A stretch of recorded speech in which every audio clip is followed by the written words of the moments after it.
পাখি উড়িয়ে বিসর্জনের মাধ্যমে শেষ হয়েছে শোভাবাজার রাজবাড়ির দুর্গাপুজো।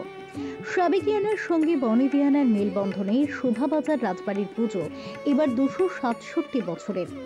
সকালে পুজোর পর হয়েছে দর্পণে বিসর্জন, এরপর প্রতিমাকে বরণ করে কনকাঞ্জলি দিয়ে বিদায় জানানো হয়। বাহকের কাঁধে চেপে শোভাবাজার রাজবাড়ি থেকে শোভাযাত্রা করে বাগবাজার ঘাটে নিয়ে যাওয়া হয়, যেখানে রাজ পরিবারের সদস্যরা জোড়া নৌকা করে প্রতিমাকে মাঝ গঙ্গায় নিয়ে যায়।